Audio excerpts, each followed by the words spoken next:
Women's History Month has slowly become more recognized around the world. In the 1700s, feminists have struggled to pave a way for women's rights and equality in a male-dominated world. And since the 18th century until the early 2000s, there have been 3 concrete waves of feminism, all different and yet focusing on the progression of women's equality, rights, and voice within society. Today, we are currently facing the 4th wave of feminism. In celebration of Women's History Month, students and faculty of SUNY College at Old Westbury voiced their opinions about feminism. First, we'll start off with the March Art and Feminism Wikipedia Edit-a-thon in New York City, which took place in the Education Center in the Museum of Modern Art.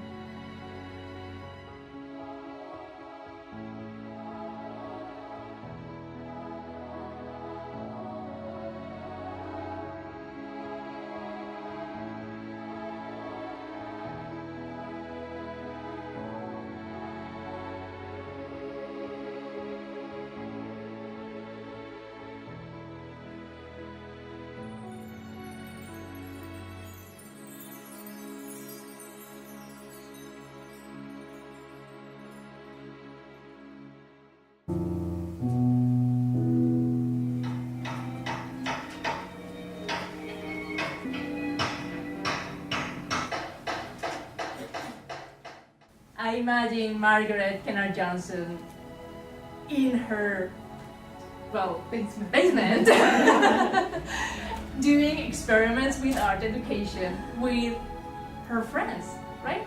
Yeah, that was for the design of the collage kit, which she designed, and the purpose of that was so that people could have creative experiences together as a family.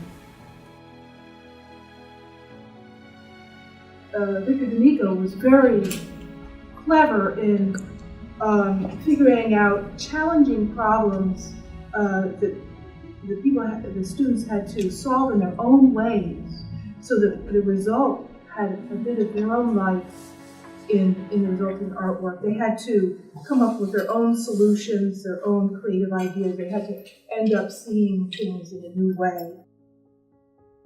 We went around the campus of SUNY Old Westbury to get insight from students and faculty alike.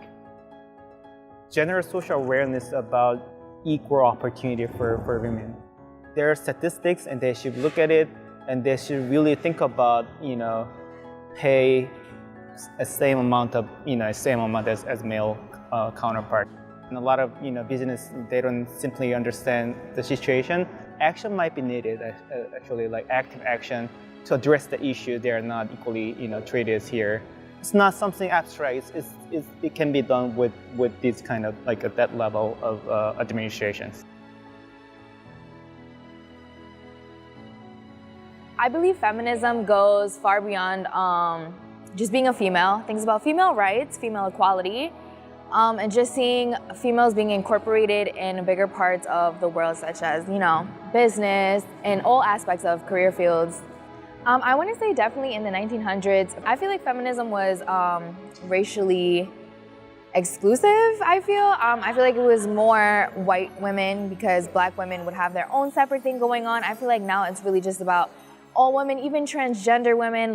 If you just identify as female, you're a part of it. I feel like that's amazing.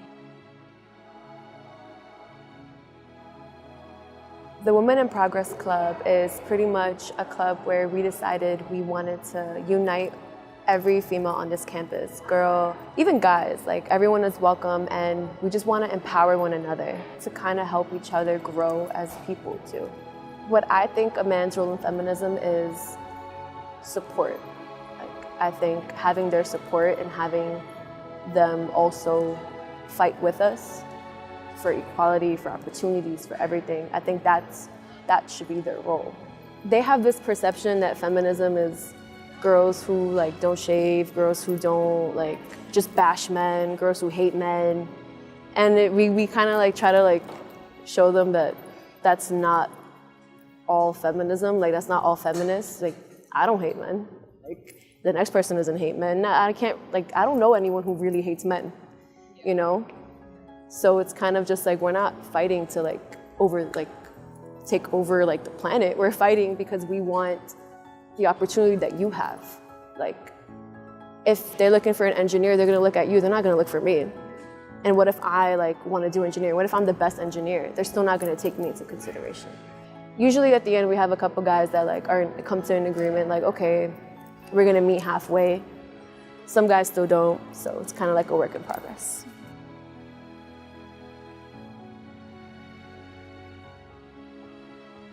To get a deeper understanding of what feminism is and means, Ricardo Abreu sat down and hosted an interview with longtime SUNY Old Westbury professor Laura Chipley. I'm a filmmaker and multimedia artist. I've been teaching here at Old Westbury for, about 10 years now. And I am the co-director of the Media Innovation Center here. What is your definition of feminism? I came across the work of Bell Hooks, who I think has a good definition of feminism, talking about it as being an end to sexist oppression. And really putting forward the fact that it's not just our sex, but it's also our social economic status, our race, our ethnicity, all of these other issues that kind of factor into what our experience is going to be like in the world. And so I like this definition of feminism as a way to end sexist oppression. So how would you compare feminism of the 1960s and 60s of Betty Friedan and Gloria Steinem compared to today's definition of feminism or feminist movement today? The thing that comes to mind right away is these issues of intersectionality and understanding the feminist movement as something that needs to encompass and acknowledge the experiences of a broader range of people. What do you think a man's role within the feminist movement should be? I think men can certainly be allies. I think men can certainly be feminists. And there are, I think, many men out there who identify as feminists and also who identify as allies in this movement. Why do you think white men in particular, even in my culture, I'm Dominican, I'm Hispanic and Latino, the same thing would go, are afraid of empowering women? I think it's pretty complex. But for some people, it could be this idea of maintaining a power dynamic that has been beneficial for them, right?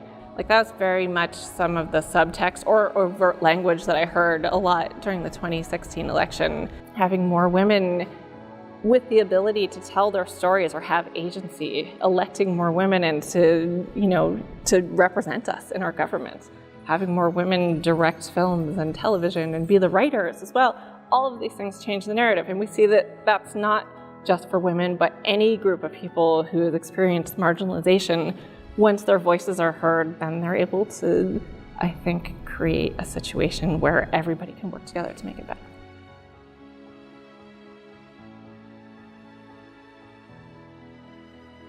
Where there's inequality, there will always be a struggle. Like all other marginalized groups, the fight for women marches on.